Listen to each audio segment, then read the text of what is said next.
सीधी बात, नो बकवास। आपने बहुत से चैनलों में सुना होगा या बहुत सी न्यूज़ सुनी होगी कि यूपीआई ट्रांजैक्शन पे चार्ज लगेगा।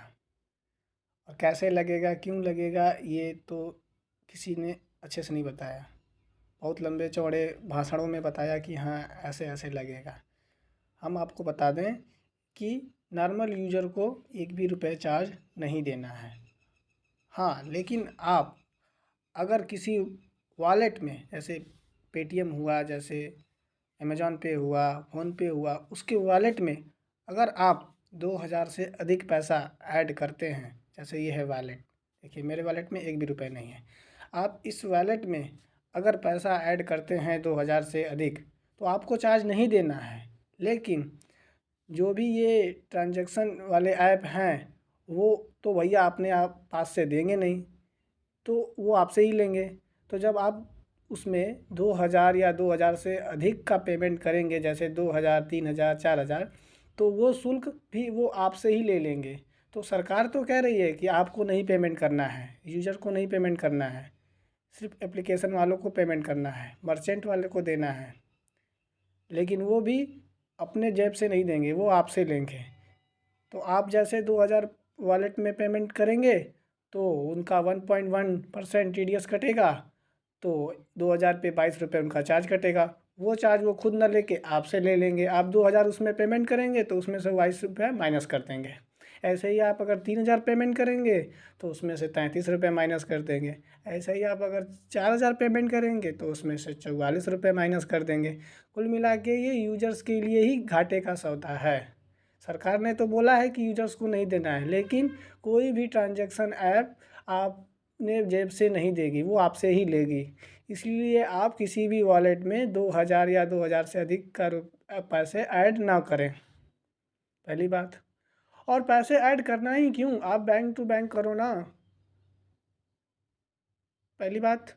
और दूसरी बात, यदि आपने वॉलेट में 2000 या 3000 या जो भी पैसे ऐड करके रखे हुए हैं, ठीक, वो तो ऐड हो गए। अगर ट्रांजैक्शन ऐप आपसे लेने लगेगा तो जो मैंने बताया वो चार्ज लेगा ही लेगा। और फिर यदि आप किसी दुकान पे जाते हैं, उसको पेमेंट करते हैं, तो आपने यदि वॉलेट से पेमेंट किया उसे, दुकानदार को 2000 या 2000 से अधिक, तो सेम प्रोसेस वही है। अगर आपने वॉलेट से 2000 पेमेंट किया दुकानदार को, तो 22 रुपये चार्ज उस पर भी लगेंगे, पर आपसे नहीं लगेंगे, वो दुकानदार को ही देने पड़ेंगे, जो उसे रिसीव करेगा। सेंड वाले को नहीं देना है, जो उसे रिसीव करेगा उसे चार्ज देना है।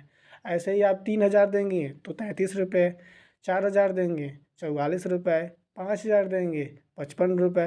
यानी कि जो पैसा रिसीव करेगा वो चार्ज देगा।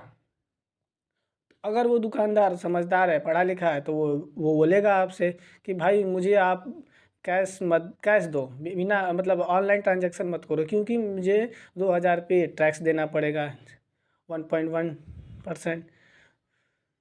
तो अगर आप उसको कैश देते हैं तो ठीक है, अगर आप कैश नहीं देंगे तो फिर वो आपसे ही लेगा। बैंक तो कह रही है, सरकार तो कह रही है कि हम आपसे नहीं लेंगे, लेकिन जो जिससे बैंक या सरकार ले रही है, वो खुद अपने जेब से नहीं देने वाला, वो यूज़र से ही देगा। इसीलिए आप बहुत सावधानी से, बहुत अच्छे ढंग से समझ लें, उसके बाद ही ऑनलाइन ट्रांजैक्शन का उपयोग करें।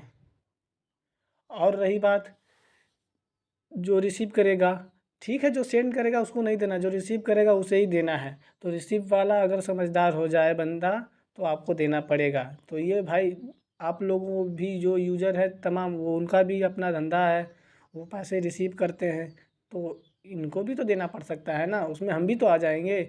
इसीलिए आप 2000 से अधिक का पेमेंट यदि करना है तो बैंक टू बैंक करें, ना कि पीपीआई के थ्रू करें। पीपीआई क्या है? पीपीआई यही वॉलेट है। वॉलेट में आप जो पैसा ऐड करते हैं उसे ही प्रीपेड पेमेंट इंस्ट्रूमेंट बोलते हैं। आप वॉलेट में पैसा कृपया ऐड ना करें, और ना ही किसी को वॉलेट से पेमेंट करें। और ये तो आपके लिए है, आपका चार्ज नहीं लगेगा, लेकिन ध्यान देने वाली बात उन लोगों के लिए है जो कि पैसा रिसीव कर रहे हैं, वो इस बात का ध्यान दें कि आपको वॉलेट के थ्रू पैसा पे ना किया जा रहा हो। और आने वाले समय में मैंने जो बोला ना कि आप इस बात का भी ध्यान दें कि आपको वॉलेट में पैसा नहीं डालना है। आज अगर अभी वॉलेट में पैसा डालने पे नहीं कट रहा है, लेकिन आने वाले समय में ये जो तमाम ऑनलाइन ट्रांजैक्शन ऐप हैं वो आपसे ही पैसा लेंगे, वो अपने पॉकेट से नहीं देने वाले हैं। धन्यवाद।